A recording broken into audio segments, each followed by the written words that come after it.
இருக்கேன்னு பார்த்தீங்கன்னா, நம்ம கோவைப்புது கோவைப்புது குளம் இருக்குல்ல, அந்த பெரிய குளம், அதோட கடற்கரையோரம் தான் இருக்கிறேன். இந்த காட்சி எதற்காக அப்படின்னா, இப்போ வீட்டில் வந்து இணை உணவுகள், துரித உணவுகள்லாம் நீங்கள் வாங்குவீங்க. அப்படி வாங்கும்போது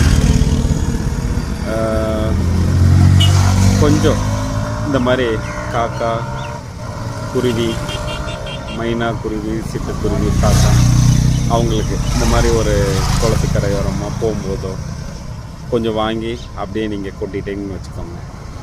அது அழகாக எப்படி சாப்பிடுது பாருங்கள். சாப்பிட்டுட்டு அதோட புண்ணியம் வந்து உங்களுக்கு சேரும், கண்டிப்பாக சேரும். எவ்வளோ அழகாக சாப்பிடுது.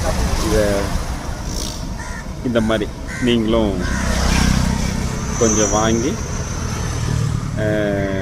மிச்சர் பொரி சாப்பிடாது, மிச்சர் வைங்க. மிச்சர் ரொம்ப நல்லா பிடிக்கும். அதுலேயும் இந்த ஓமப்பொடி மிச்சர்னு ஒன்று இருக்குது, அது வச்சிங்கன்னா ரொம்ப அழகாக விரும்பி சாப்பிடுங்க.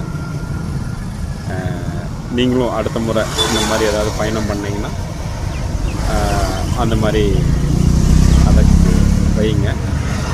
நன்றி. நான் உங்கள் அறிவழகன்.